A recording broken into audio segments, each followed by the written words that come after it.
الحمد لله رب العالمين والصلاة والسلام على أشرف الأنبياء والمرسلين وعلى آله وأصحابه أجمعين.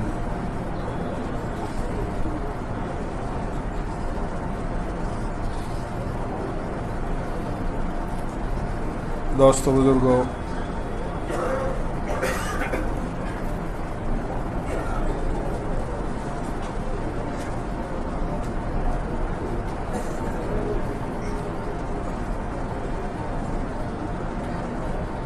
زندگی کی تمام ضروریات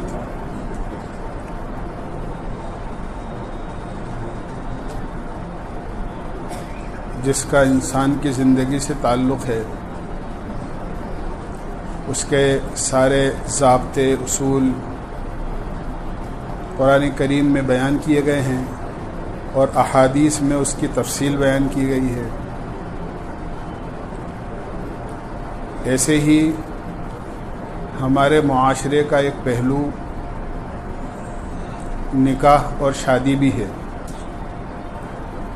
مستقل قرآن کریم میں اور احادیث نبوی میں اس کے احکامات بیان کیے گئے ہیں.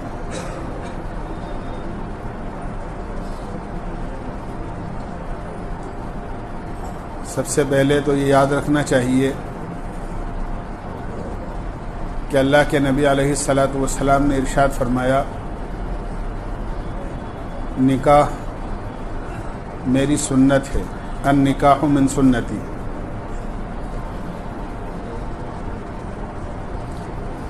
یہ عام حالات کے اعتبار سے آپ نے فرمایا ہے، ورنہ اگر کوئی آدمی ایسا ہے جس کے نکاح نہ کرنے کی وجہ سے گناہ میں پڑ جانے کا قوی اندیشہ یا پورا خطرہ ہے، تو ایسے آدمی پر نکاح کرنا فرض کے درجے میں ہو جاتا ہے.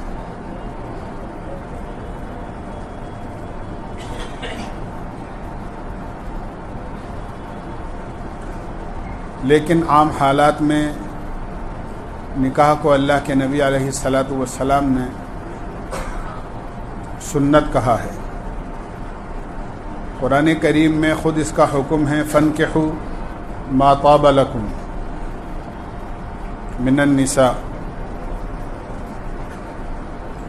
کہ اللہ تعالیٰ نے اختیار دیا ہے کہ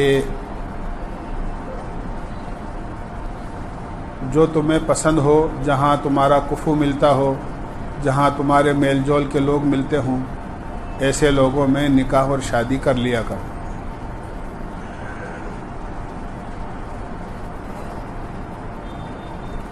یاد رکھنا چاہیے کہ شادی کوئی دنیاوی معاملہ نہیں ہے، بلکہ نکاح اور شادی ایک عبادت ہے، اور عبادت کو عبادت کے طریقے سے پورا کیا جائے تو وہ عبادت رہتی ہے، ورنہ وہ عبادت نہیں رہتی. یاد رکھیں. میں بار بار عرض کر چکا ہوں کہ ایک صحابی ہیں خلاد ابن رافع، اللہ کے نبی کے سامنے مسجد میں آئے، نماز پڑھی. آپ نے مجلس سے ان کو یہ کہہ کر لوٹا دیا کہ ارجع فصلی فإنک لم تصلی، واپس جاؤ، نماز پڑھو، تم نے نماز نہیں پڑھی. اور ایک مرتبہ نہیں بلکہ 3 مرتبہ آپ نے یہ کہہ کر لوٹایا. کیوں؟ اس لیے کہ نماز کا جو طریقہ تھا، اس نماز کے طریقے کے خلاف انہوں نے نماز پڑھی تھی. نماز ایک عبادت ہے، عبادت کو جب عبادت کے طریقے کے خلاف کیا جائے گا تو وہ عبادت نہیں رہتی. ایسے ہی یاد رکھنا چاہیے کہ نکاح ایک عبادت ہے. اگر اس کو عبادت سمجھ کے کیا جائے گا تو اس کا ثواب، اس کی برکتیں باقی رہیں گی، ورنہ برکت کا نام رہ جائے گا، برکت ختم ہو جائے گی.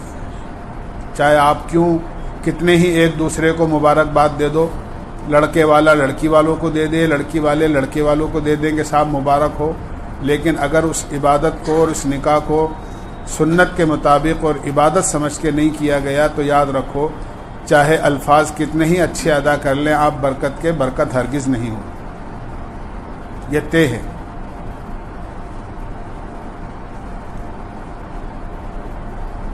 قرآن کریم میں بھی اور احادیث میں بھی بہت تفصیل کے ساتھ اس کے احکامات بیان کیے ہیں۔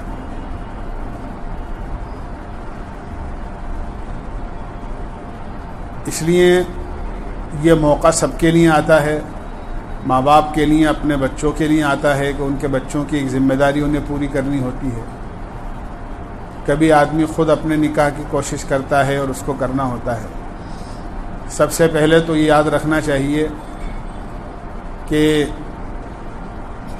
بچوں کو، چاہے بچہ ہو یا بچی ہو، اگرچہ شریعت نے ان کو کچھ اختیارات دیے ہیں لیکن اتنا اختیار بھی نہیں دیا کہ وہ ماں باپ کی مرضی کے بغیر جہاں چاہیں نکاح کر لیں۔ ماں باپ جو ان کو پال پوس کر بڑا کرتے ہیں، لہذا ان کی ذمہ داری بنتی ہے کہ وہ بچوں کا صحیح جگہ رشتہ کریں، اور بچوں کی لائقی یہ ہے، چاہے وہ بچہ ہو یا بچی ہو، لڑکا ہو یا لڑکی ہو، ان کی لائقی یہ ہے کہ وہ اپنے ان معاملات کو ماں باپ کے سپرد کر دیں۔ ہاں اتنی بات ہے کہ اگر کوئی بات ہے تو اپنی پسند ناپسند کا اظہار کر دیں کہ ہاں فلاں جگہ رشتہ یہ میری مرضی کے مطابق ہے یا فلاں جگہ وہ مناسب نہیں ہے۔ ماں باپ کو بھی بچوں سے رائے لے لینی چاہیے، لیکن یہ سمجھنا چاہیے کہ ماں باپ جو بچوں کے ہمدرد ہوتے ہیں اور انتہائی ہمدرد ہوتے ہیں، اور ماں باپ بچوں کے لیے کبھی برا نہیں چاہتے، ہمیشہ وہ اچھا چاہتے ہیں، چاہے وہ خود اپنے لیے اچھا نہ چاہیں لیکن اپنی اولاد کے لیے اچھا چاہتے ہیں۔ کبھی بھی ماں باپ یہ نہیں چاہتے کہ میرے بچے کے لیے بہو خراب آئے یا میری بچی کے لیے داماد خراب ملے۔ وہ ہمیشہ اچھے دیندار یا شریف لوگ ہی تلاش کرتے ہیں، اور شریعت نے بھی اسی بات کا حکم دیا ہے۔ اللہ کے نبی علیہ الصلاۃ والسلام نے ارشاد فرمایا، تنکح المرأۃ لاربع، عورت سے شادی 4 بنیادوں پر کی جاتی ہے، لمالہا ولحسبہا، اسی طرح آپ نے فرمایا اس کے مال کی وجہ سے، اس کی خوبصورتی کی وجہ سے، اور اس کے حسب نسب کی وجہ سے، اور اس کے دین کی وجہ سے۔ یہ 4 بنیادیں ہیں، خوبصورتی، اس کا مال، اس کا خاندان، اور اس کی دینداری۔ آپ نے فرمایا دیندار کی بنیاد پر شادی کرو، یہ تمہارے لیے بہتر ہے۔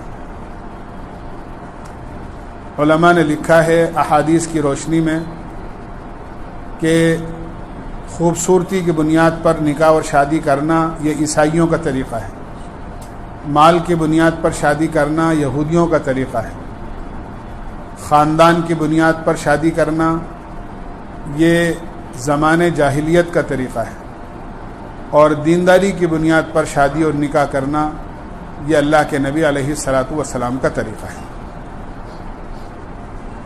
اللہ کے نبی علیہ الصلاۃ والسلام کے طریقے پر شادی ہوگی تو یقیناً اس میں خیر اور برکت ہوگی۔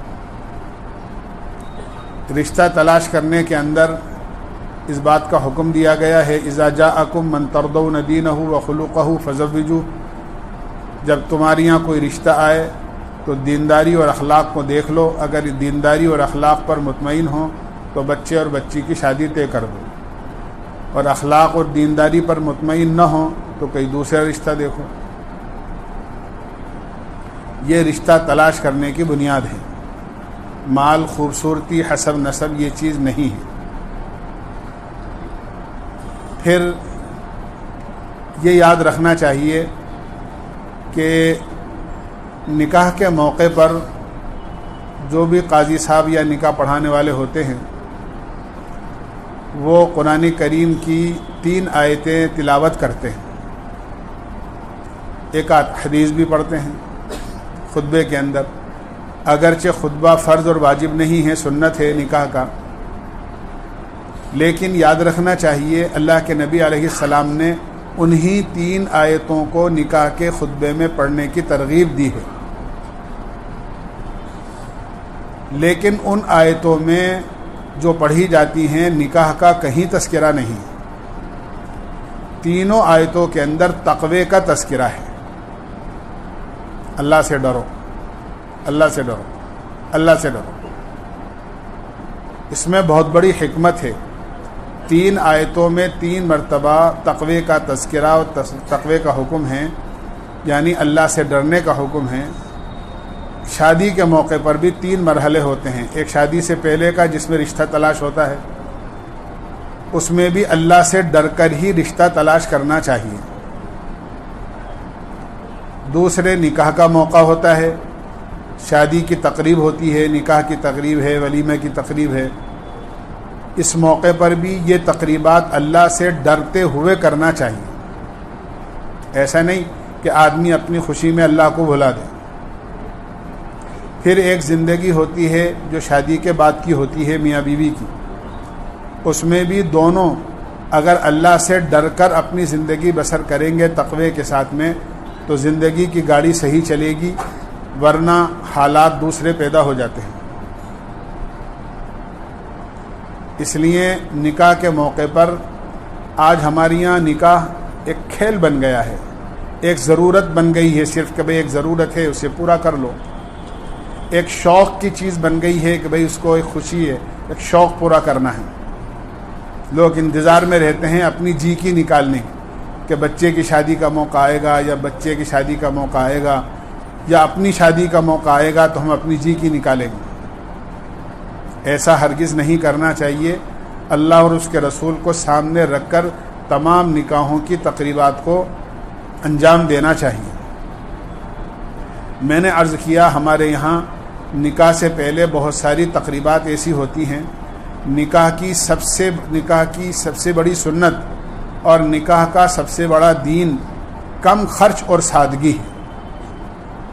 اللہ کے نبی نے فرمایا اعظم النکاح برکتاً ایسرہ مؤونہ، سب سے زیادہ بابرکت نکاح وہ ہے جو سادگی کے ساتھ کم خرچ میں کر لیا جائے، کم خرچ میں کر لیا جائے۔ ہمارے یہاں شریعت میں منگنی کی رسم، مہندی ملیدے کی رسم، اسی طرح اور جو جتنی رسمیں ہوتی ہیں شریعت ان کی قطعاً اجازت نہیں دیتی۔ یہ سب جن لوگوں کے ساتھ ہم لوگ رہتے ہیں، جن کا ایمان سے، دین سے کوئی تعلق نہیں ہے، اسلام سے، ان کی رسمیں ساتھ رہنے کی وجہ سے ہمارے اندر منتقل ہو گئی ہیں۔ یہ سب غیروں کے طریقے ہیں، لہذا اس سے ہمیں اپنے آپ کو محفوظ کرنا چاہیے۔ بہت ساری ایسی چیزیں ہیں جو غیروں کے یہاں سے ہمارے یہاں آئی ہیں اور ہم شوق سے اس کو دیکھا دیکھی کرتے ہیں۔ اسی لیے قبر کے اندر جب سوالات ہوں گے تو جو آدمی اپنے ساتھ دینی زندگی لے کر نہیں گیا ہوگا، جب اس سے یہ پوچھا جائے گا ماں دینوں کا تیرا دین کیا ہے، تو وہ یہ کہے گا میں تو کچھ نہیں جانتا، جیسا میں نے لوگوں کو کرتا دیکھا ایسا کرتا رہا، اور جیسا لوگوں کو کہتا دیکھا ایسا کہتا رہا۔ یہ اس کی بات ہوگی۔ تو یہ کوئی بنیاد نہیں ہے کہ دنیا میں لوگ یہ کر رہے ہیں تو ہم بھی ایسا کریں، دنیا میں لوگ ایسا کہہ رہے ہیں تو ہم بھی کریں۔ یہ کوئی بنیاد ہمارے لیے قرآن اور حدیث اور اللہ کے نبی کی زندگی بنیاد ہے۔ اس لیے ان رسومات کی شریعت میں کوئی جگہ نہیں۔ آپ کو کہیں رشتہ پسند آ گیا، آپ نے ان کو زبان دے دی کہ ہاں بھائی ٹھیک ہے ہمیں منظور ہے، بچی والوں نے آپ سے کہہ دیا کہ ہاں بھائی ہمیں منظور ہے، بات ختم ہو گئی۔ زبان ہی اصل ہوتی ہے، آپ نے زبان دے دی، بات ختم ہو گئی۔ اس کے علاوہ کوئی ایسی چیز نہیں ہونی چاہیے جو شریعت کے خلاف ہے، ورنہ یاد رکھیے شادی کی خیر و برکتیں ختم ہو جاتی ہیں۔ بہت مختصر عرض کر رہا ہوں، اس لیے کہ شادی بیاہ کے موقع پر بھی میں بہت کچھ عرض کرتا رہتا ہوں، اس لیے بہت مختصر عرض کر رہا ہوں، اور تکرار اس لیے یاد دہانی کے طور پر کہ ہم لوگ بڑی کوتاہیاں اس میں کرتے ہیں۔ بلکہ میں کیا عرض کروں کہ ہم نے تو یہ سمجھ لیا ہے کہ بھئی یہ جو کرسی پہ بیٹھ کر کہنے والے ہیں ان کا کام کہنے کا ہے اور اپنا کام سننے کا ہے۔ باقی کرنا وہی ہے جو دنیا میں ہو رہا ہے، اس کے خلاف نہیں کریں گے۔ وہ تو کرنا وہی ہے جو ہو رہا ہے، خاندان میں جو ہو رہا ہے، برادری میں ہو رہا ہے، جو سماج میں ہو رہا ہے، کرنا تو وہی ہے۔ ہاں ان کا کام کہنے کا ہے بیچاروں کا، ان کا معمول ہے، یہ مسجد کے امام ہیں، یہ مولوی صاحب ہیں، یہ حافظ صاحب ہیں، قاری صاحب ہیں، یہ فلاں ہیں، بھائی ان کا کام کہنے کا ہے۔ ہر رمضان کے اندر تراویح کے بعد میں بیان کرتے ہیں، تو بھائی بیان کرنا ان کا کام ہے، لہذا ان کا کام کہنے کا ہے اور اپن کا کام سننے کا ہے۔ کوئی بات اچھی لگ گئی تو بعد میں تبصرہ کرنا ہے کہ ہاں یار یہ بات بہت اچھی کہی تھی، اور اگر کوئی بات سمجھ میں نہیں آئی تو اس کا تبصرہ اس طرح کر دینا ہے کہ یار یہ بات سمجھ میں نہیں آئی، پتہ نہیں کیسے کہہ دی انہوں نے۔ باقی رہا مسئلہ عمل کا، یاد رکھیے حدیث میں آتا ہے کہ قیامت کے میدان میں آدمی کے قدم اپنی جگہ سے اس وقت تک نہیں ہٹ سکیں گے جب تک کہ 5 باتوں کا وہ معقول جواب نہ دے دے، 5 سوالوں کا۔ 4 کو چھوڑ کر آخر بات عرض کرتا ہوں، یہ پوچھا جائے گا کہ جو تم علم رکھتے تھے اس پر تم نے کتنا عمل کیا، جو جانتے تھے اس میں تم نے کتنا عمل کیا، یہ پوچھا جائے گا آپ سے کہ آپ کو یہ باتیں معلوم تھیں اور یہ باتیں آپ کو بتائی گئی تھی کہ دیکھو یہ بات شریعت کے خلاف ہے، اس سے بچنا ہے، اور یہ بات شریعت کے مطابق ہے، اس کو کرنا ہے، تم نے اس پر کتنا عمل کیا، یہ پوچھا جائے گا اللہ۔ اس لیے دیکھا دیکھی رسمہ رسمی ہمارے یہاں کوئی چیز نہیں ہے، ہمارے یہاں بنیاد قرآن و حدیث ہے، یہ یاد رکھنا چاہیے۔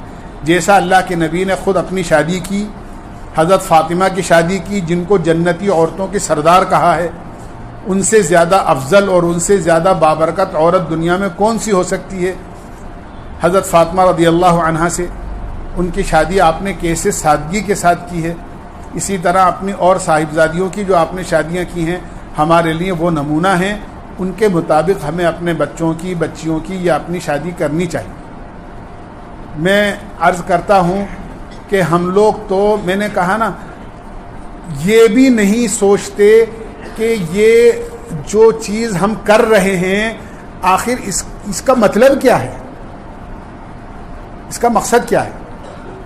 بھئی ایک کام آدمی کرتا ہے، بات بہت لمبی ہو جائے گی، دوسری میں آپ کو کئی مثالیں ایسی دیتا کہ بہت سارے کام ایسے ہیں جو ہو رہے ہیں، لیکن کرنے والے سے یہ پوچھو کہ آپ یہ کیوں کر رہے ہیں یا آپ کیا یہ کیوں ہوتا ہے، سب کیا پتہ، یہ تو بزرگوں کے زمانے سے چلی آ رہی ہے، بس اس کے علاوہ کوئی جواب نہیں۔ یہ بات نبیوں سے وہ لوگ کہتے تھے جو نبیوں کے یا اللہ کے نافرمان ہوتے تھے۔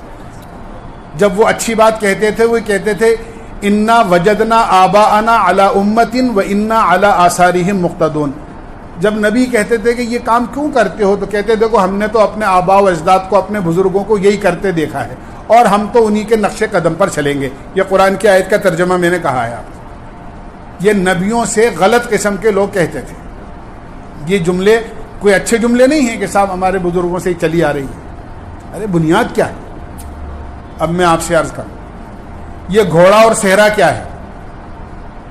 کبھی سوچا آپ نے؟ ہو سکتا ہے کسی کو میں نے بتا دیا ہو تو پتا ہو، ورنہ ایک بھی جواب نہیں دے سکتا آپ میں سے کہ یہ گھوڑا اور صحرا کیا ہے۔ یہ کہاں سے چلی؟ ایک غیر مسلم راجا کے 2 بیٹے تھے، آج بتاتا ہوں آپ کو، یاد رکھنا۔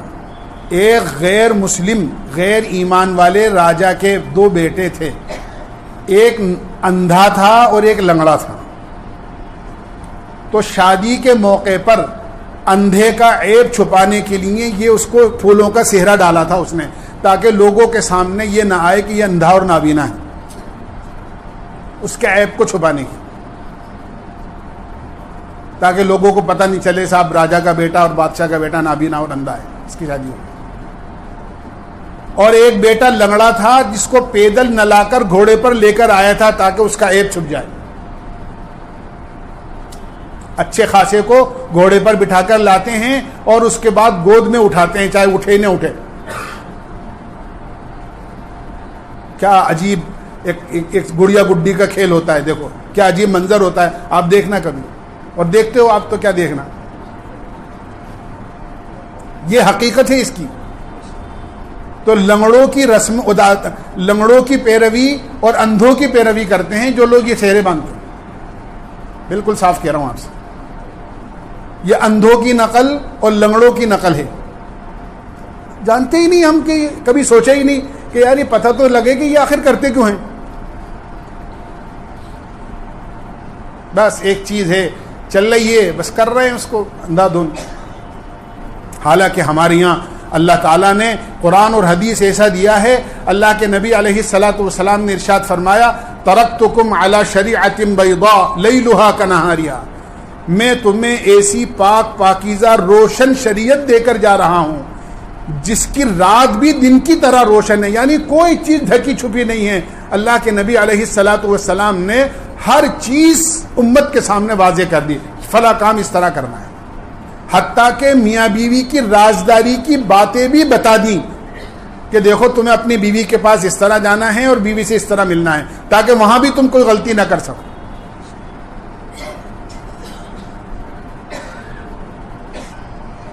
آپ ہاں میں بیسی بات نہیں، اللہ کے نبی علیہ الصلاۃ والسلام نے عین بیوی کے سے ملنے کے وقت کی دعا بتائی ہے. اللہم جنبنی الشیطان وجنب الشیطان منہ. آپ نے دعا بتائی ہے کہ جو آدمی بسم اللہ پڑھ کے اس دعا کو پڑھ کے بیوی سے ملتا ہے تو شیطان دور چلا جاتا ہے، اور جو آدمی اپنی بیوی سے بسم اللہ اور اس دعا کو پڑھے بغیر ملتا ہے تو شیطان بھی مرد کے ساتھ اس کی بیوی کے ساتھ صحبت کرتا ہے. حدیث کی بات بتا رہا ہوں میں آپ کو. اور شیطان کا پانی مرد کے پانی کے ساتھ شامل ہو کر بچے میں داخل ہو جاتا ہے.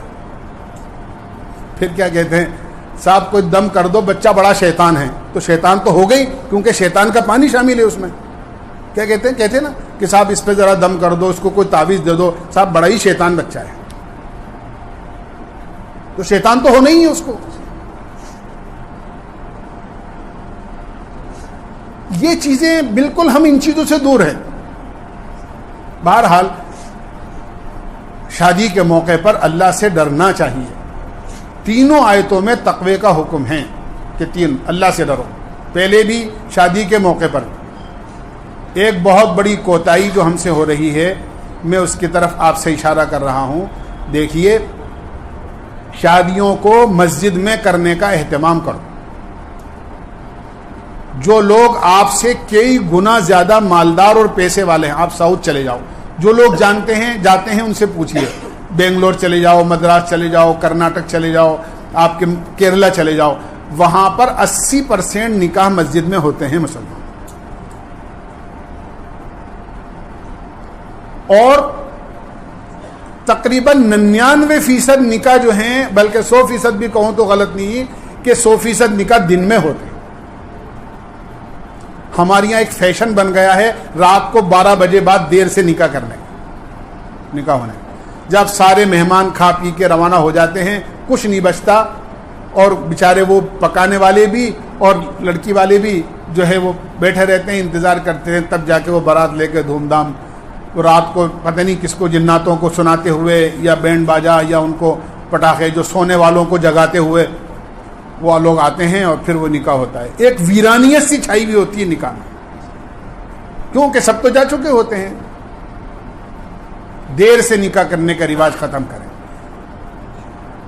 بہت آج شاید آپ کو پتہ نہیں چلے گا، اور پیسے کے نشے میں آدمی کو نہیں پتہ لگتا ہے، نہیں لگتا ہے، اس لیے کہ شراب کے نشے سے زیادہ پیسے کا نشہ اور مال کا نشہ علماء نے لکھا ہے. جو مال کا نشہ ہوتا ہے نا وہ شراب کے نشے سے زیادہ ہوتا ہے. آدمی کو کچھ نظر نہیں آتا. میں نے شاید پہلے بھی آپ سے کہا، ایک آدمی کو میں نے خود کہ وہ کسی رشتہ دار کی شادی میں، کیونکہ بیچارے رشتہ داروں میں مالدار بھی ہوتے ہیں غریب بھی ہوتے ہیں، بیچارہ ایک غریب آدمی شادی میں گیا اور دیر تک ودائیگی تک اس کو اس لیے رہنا تھا کہ وہ قریب کا آدمی تھا، اس کے بغیر آ نہیں سکتا تھا. رات کو 1-2 بجے سردی کے موسم کے اندر جب بھی وہ ان کی ودائیگی ہو گئی اور رخصتی ہو گئی تب وہ بیچارہ اپنے بچوں کو لے کر چلا. کوئی سواری تھی نہیں، باہر آ کر دیکھا کوئی آٹو رکشہ ملے، کوئی رکشہ کھڑا ہوا انتظار میں. ایک صاحب آئے، کہنے لگے آئیے بھائی کہاں جاؤ گے؟ کہنے لگے میں وہیں جاؤں کہ چلو بیٹھ جاؤ میرے ساتھ. بیٹھ گئے، بٹھانے کار میں بڑے اعزاز سے بٹھا لیا. بیچ راستے میں سونی جگہ آ کر ان کو اتار دیا کہ میرے دوست کا فون آ گیا ہے، مجھے تو وہاں جانا ہے اور آپ یہاں سے کوئی آٹو رکشا کر کے چلے گئے. رات کو 1 بجے سنسان میں چھوٹے بچوں کو سردی کے موسم میں 20 بچوں کو لے کر بیچارہ 2 کلومیٹر یا 3 کلومیٹر تنہا پیدل سردی کی رات میں وہ کسی ہائی وے تک پہنچا. پھر پتہ نہیں کتنی دیر انتظار کے بعد کوئی سواری آئی. پیسے بھی نہیں تھے کہ گھر چلو وہاں جا کر گھر سے میں لا کر پیسے دے دوں. یہ حال ہے ان لوگوں کا جو اپنے دور بالکل شہر سے دور کئی کلومیٹر جا کر شادی کرتے ہیں اپنی شان دکھانے کے لیے کہ اور وہ یہ نہیں سوچتے ہیں کہ میرے غریب رشتہ دار جو وہاں آئیں گے. اور اگر نہیں جاؤ پہلے صاحب آپ آئی نہیں, بتاؤ آپ نے کوئی ہماری اہمیت ہی نہیں سمجھی اب شادی میں آنے کی. جانا ضروری ہوتا ہے اور ان کے ساتھ جانا. کتنی تکلیف ہوتی ہے لوگوں کو اس طرح کی. کیوں کہ اس وقت میں آدمی کو, میں نے کہا نا, اپنی اس خوشی کے نشے میں کچھ نظر نہیں آتا کس کے ساتھ کیا ہو رہا ہوگا کیا. ایسا ہرگز نہیں کرنا چاہیے. یاد رکھیے ایسا نہیں کرنا چاہیے. ہماری شادی میں ہم سب کو شریک کرتے ہیں, حتیٰ کہ اس موقع پر سب کو خوش کرنے کی کوشش کرتے ہیں. میں عرض کرتا ہوں جو گھر کے باہر جھاڑو دینے والی ہوتی ہے نا مہترانی, اس کو بھی خوش کرتے ہیں, اس کو بھی جوڑا دیتے ہیں, اس کو بھی کچھ ہدیہ اور اس کو پیسے دیتے ہیں کہ ارے بھائی آج ہمارے گھر میں شادی ہے. اس کو بھی کچھ کھانا بھی دے دیتے ہیں کہ تو بھی خوش ہو جا. اور دھوبی ہوتا ہے کپڑا دھونے والا, اس کو بھی خوش کرتے ہیں کہ بھائی تو بھی خوش ہو جا. لیکن کبھی یہ نہیں سوچتے کہ میری شادی کے اندر اللہ اور اس کا رسول بھی خوش ہوگا یا نہیں ہوگا. سب کو خوش کر کے اللہ اور اس کے رسول کو ناراض کرتے ہیں. اس لیے شادیوں کو سادگی پر لے کر آؤ, سنت پر لے کر آؤ. اسی میں عافیت ہے اور اسی میں خیر ہے اور اسی میں برکت ہے. اس کے علاوہ اگر ہم نے کسی اور راستے پر ہم چلے گئے, یاد رکھیے سوائے بربادی کے کچھ نہیں. آپ کتنے کچھ کر لو, آپ تنہائی پوچھو گے کسی سے تو لوگ ہمیشہ 100% لوگ آپ کو ملیں گے ہی نہیں. کوئی کہے گا یار کھانا ٹھنڈا ہو گیا, کوئی کہے گا یار سالن تو صحیح تھا, بریانی صحیح نہیں تھی, کوئی کہے گا یار چاول ہی چاول آئے, کوئی بوٹی تو تھی نہیں اس میں. آپ کو کتنے ہی لوگ ایسے ملیں گے. کوئی تعریف کرے گا تو 2 4 10 آدمی ایسے ملیں گے جو آپ کے کھانا, آپ یہ سوچو کہ میری واہ واہی ہو جائے, کبھی نہیں ہو. میں سناتا رہتا ہوں کہ ایک بادشاہ نے دعوت کری تھی اور بڑے عالی شان دعوت کری اور لوگوں کو کھلایا, اور جاتے وقت لوگوں کو کہا اپنے خادموں کو کہ ایک چاندی کا سکہ بھی ان کو دے دینا تاکہ میری تعریف ہو. کہ لو کہ صاحب کھانا بھی کھلایا اور انعام بھی دیا, اور سننا کہ لوگ میری کیا تعریف کرتے ہیں. خادموں نے بعد میں بتایا بادشاہ سلامت جو بھی جا رہا تھا وہ یہ کہہ کر جا رہا تھا کہ بڑا کنجوس ہے. بادشاہ ہے, چاندی کا سکہ دیا, اگر سونے کا ہی دے دیتا تو اس کا تو کیا بگڑ جاتا, اس کے کون سے کمی آ جاتی.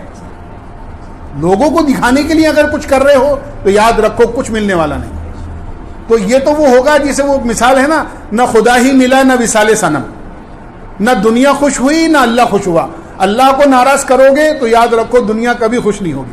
لیکن اگر اللہ کو راضی کرو گے تو ایک نہیں 50 آدمی آپ کو یہ کہنے والے مل جائیں گے ارے بھائی بہت اچھا کیا.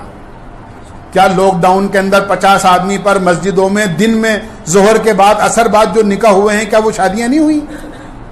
کیا وہ بچہ بچی خیر اور عافیت کے ساتھ اور سکون اور محبت کے ساتھ نہیں رہ رہے؟ اس وقت بھی تو شادیاں ہوئی ہیں, 150 آدمیوں میں شادیاں ہوئی ہیں. ہم سب بھول جاتے ہیں. اللہ نہ کرے ایسے حالات آئیں. اس لیے میرے بھائیوں دوستوں بزرگوں سادگی لاؤ نکاح. ایک بہت غلط بات یہ ہے مہر کم ہو یا زیادہ ہو, اختیار دیا ہے لڑکے کی حیثیت کے مطابق وہی لڑکا جتنا ادا کر سکتا ہے, لیکن ادا کرنے کی نیت بھی نہیں ہوتی ہے اور ادا نہیں کیا بھی نہیں جاتا ہے. ساری دنیا کا قرضہ آدمی ادا کر دیتا ہے لیکن ساری زندگی بیوی کا قرض دار رہتا ہے. ساری زندگی بیوی کا قرض دار, وہ مہر بیوی کا قرضہ ہے.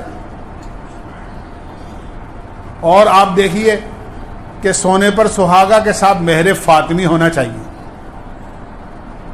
کبھی یہ نہیں سوچتے کہ مہر تو مہر فاطمی ہونا چاہیے, نکاح فاطمہ نہیں ہونا چاہیے کیا؟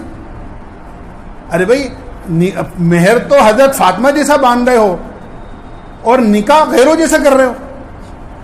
جب مہر فاطمی حضرت فاطمہ جیسا نکاح باندھ رہے ہو آپ اور مہر اتنا متعین کر رہے ہو جو حضرت فاطمہ کا تھا, تو نکاح بھی تو ایسا کرو جیسے حضرت فاطمہ کا نکاح تھا. نکاح تو غیروں جیسا, اور مہر فاطمی، آپ سوچو اس سے کوئی برکتیں حاصل ہو جائیں گی؟ ہرگز نہیں ہوگی.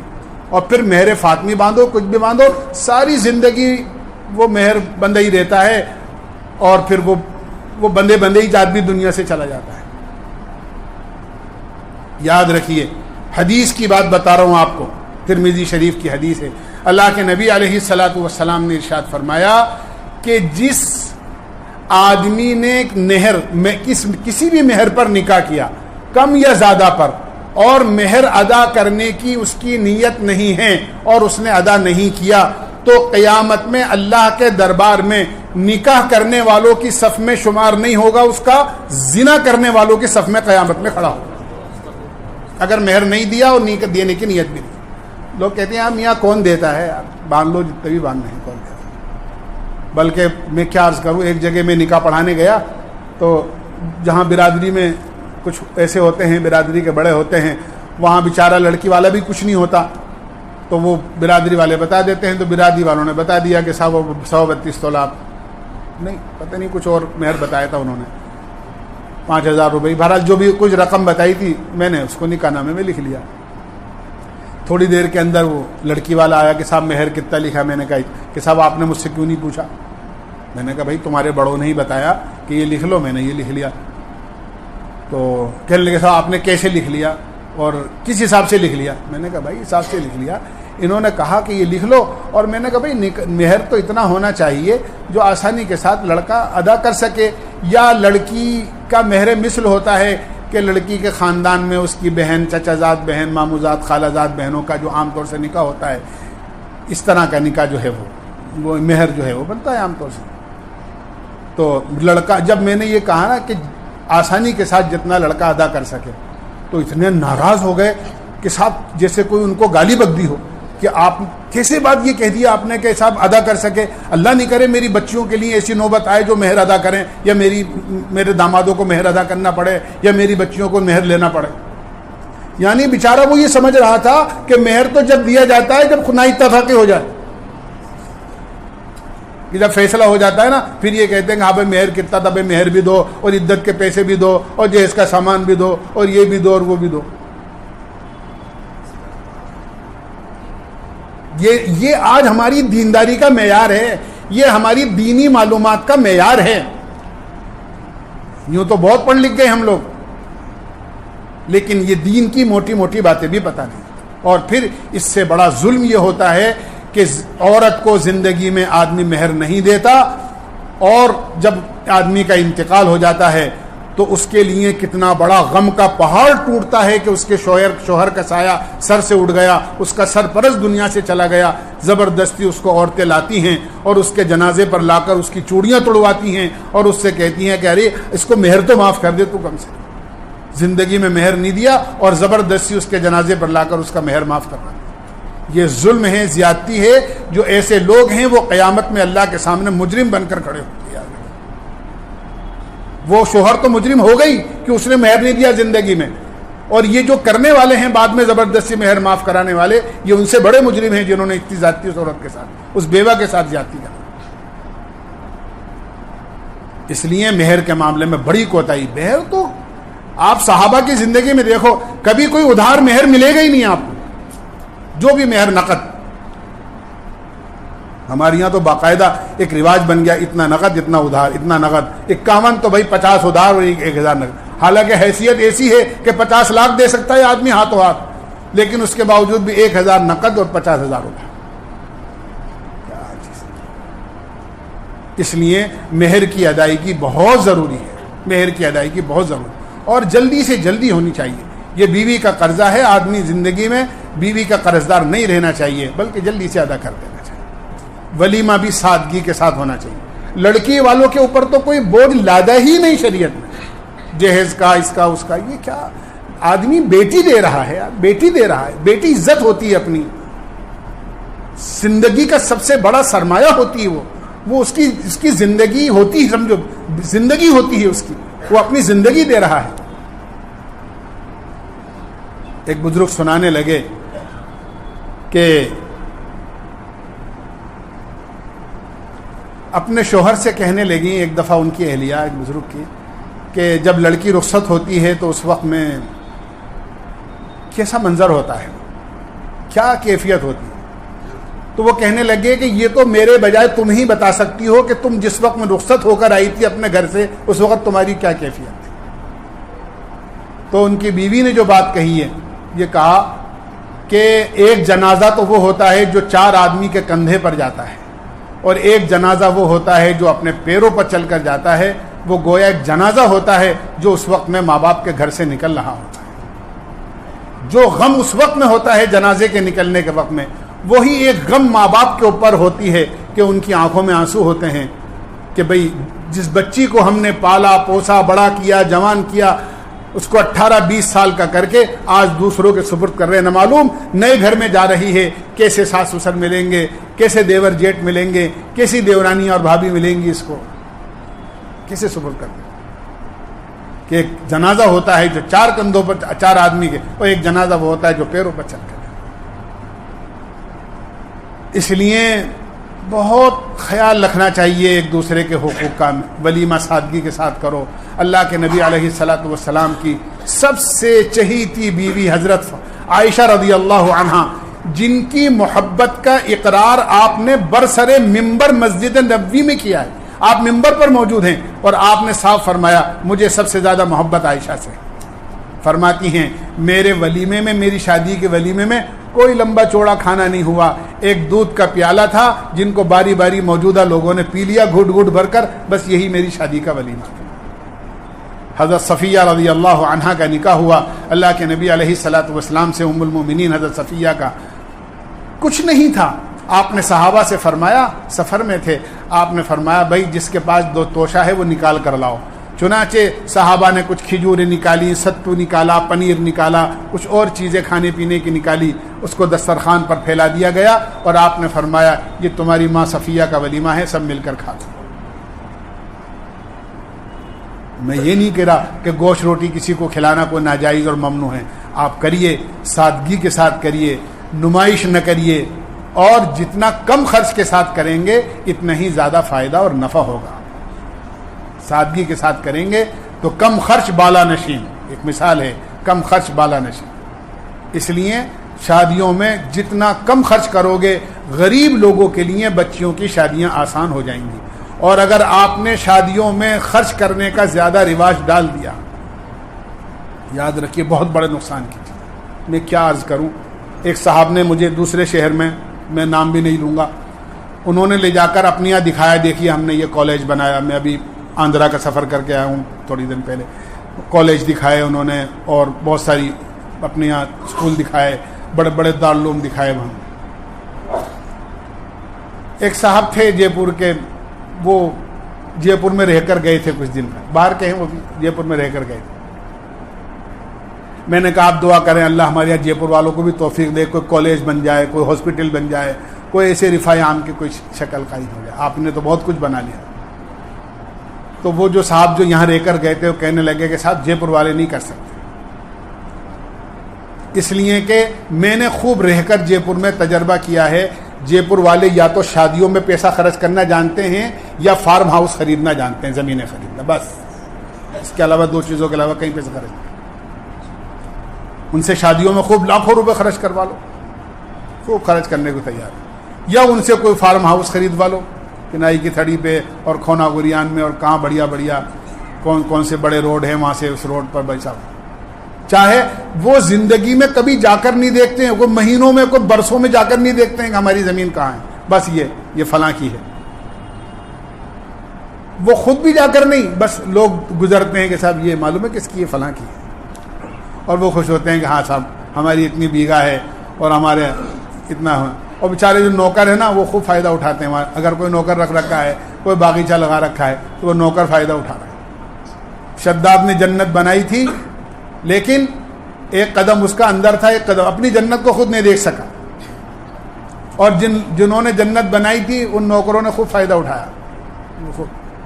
اس لیے جن کے فارم ہاؤس ہوتے ہیں نا ان کے نوکر خوب فائدہ آرام سے خوب باغ بغیچے میں رہتے ہیں.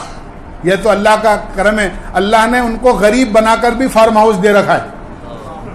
اللہ نے ان کو غریب بنا کر بھی فارم ہاؤس دے رکھا ہے. اور آپ کو فارم ہاؤس کا مالک بنا کر بھی آپ کو فارم ہاؤس سے محروم کر رکھا ہے. سوچنا چاہیے اللہ کی قدرت. اس لیے شادیوں میں کم خرچ کرو. اسی طرح شادی کے بعد کی جو زندگی ہوتی ہے میاں بیوی کی, اس میں بھی اللہ سے ڈرنے کا حکم ہے. بیوی شوہر کے حقوق ادا کرے, شوہر بیوی کے حقوق ادا کرے. آج ساری چیزیں سکھائی جاتی ہیں, مائیں سکھاتی ہیں روٹی کیسے بنائے گی, آٹا کیسے گوندے گی, کپڑے کیسے دھوئے گی, ہر چیز سکھاتی ہیں. یہ نہیں سکھاتی تجھے اپنے شوہر کے ساتھ کیسے رہنا ہے. ہاں, بیٹے کو یہ نہیں سکھاتے ماں باپ تجھے اپنی بیوی کو کیسے رکھنا ہے, وہ کتنی بڑی قربانی دے کر آئی ہے. ساری پڑھائیاں پڑھ لی, لیکن بیوی کو شوہر اور شوہر کو بیوی کے ساتھ کیسے رہنا ہے اس کی کوئی تعلیم نہیں ہوتی ہے. جب تعلیم نہیں ہوتی ہے تو مزاج نہیں ملتے ہیں. ہر ایک یہ مطالبہ, بیوی چاہتی ہے کہ شوہر میری ساری خواہش پوری کرے, اور شوہر یہ چاہتا ہے کہ بیوی میری ساری مرضی پوری کرے, اور جھگڑا پیدا ہو جاتا ہے. کیوں کہ تعلیم تو حاصل کی نہیں ہے کہ بیوی کو کیسے رہنا ہے شوہر کے ساتھ, اور شوہر کو بیوی کے ساتھ کیسے رہنا ہے. یہ سیکھنا ہے. اللہ کے نبی کی زندگی اٹھا کر دیکھو آپ, کیا مقام ہے اللہ کے نبی علیہ الصلوۃ والسلام کا. وہی نازل ہو رہی ہے, اللہ تعالیٰ معراج میں بلا رہے ہیں, اپنا قرب نصیب کر رہے ہیں. اور عالم یہ ہے, حضرت عائشہ رضی اللہ عنہا اللہ کے نبی علیہ الصلوۃ والسلام کے پاس بیٹھی ہوئی ہیں. آپ نے کوئی بات کہی, حضرت عائشہ نے جواب دیا. آپ نے پھر کوئی بات کی, حضرت میاں بیوی ہیں دونوں, آپس میں ہو جاتی ہے بات. حضرت ابو بکر نے مسجد میں سنا, اوہ میری بیٹی اللہ کے نبی کو جواب دے رہی ہے. فوراً جلدی نماز ختم کر کے اور آئے, دروازہ کھٹکھٹایا. آپ نے دروازہ کھولا اور کھول کے ایک دم اندر تشریف لے گئے. کوئی نامحرم تو تھے نہیں, بیٹی کے باپ تھے. اور جلدی سے ایسے ہاتھ اٹھایا اپنی بیٹی کے تپھڑ مارنے کے لیے کہ اللہ کے نبی کو جواب دیتی ہے, اپنی جان کی دشمن, تجھے پتہ نہیں اللہ کے نبی کو جواب دے رہی ہے. اللہ کے نبی نے ابو بکر کا ہاتھ یہیں پکڑ لیا. ابو بکر تم اپنا کام کرو, تمہیں ہمارے بیچ میں بولنے کی کیا ضرورت ہے, ہمارے میاں بیوی کا معاملہ ہے. ابو بکر باہر چلے گئے, دروازہ بند کر کے اللہ کے نبی عائشہ سے کہہ رہے ہیں, دیکھ بچا لیا ورنہ تیرے چانٹا پڑ جاتا. کیا مقام ہے, اور بیوی کے ساتھ کتنی محبت, کوئی ناراضگی نہیں, کوئی ایسی روٹھا منائی نہیں, محبت کے ساتھ رہنا. یاد رکھیے میاں بیوی جتنے خوش رہتے ہیں اللہ ان سے خوش ہوتا ہے. حدیث یعنی بیوی اگر شوہر کو اور شوہر اور بیوی کو محبت کی نظر سے دیکھتے ہیں, اللہ آسمانوں کے اوپر سے ان کو محبت کی نظر سے دیکھتا ہے.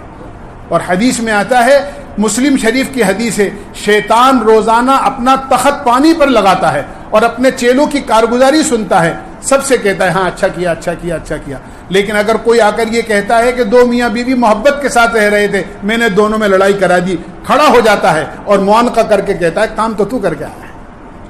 شیطان کو خوش کرنے والی چیز میاں بیوی کی لڑائی, اللہ کو خوش کرنے والی چیز میاں بیوی کی محبت ہے.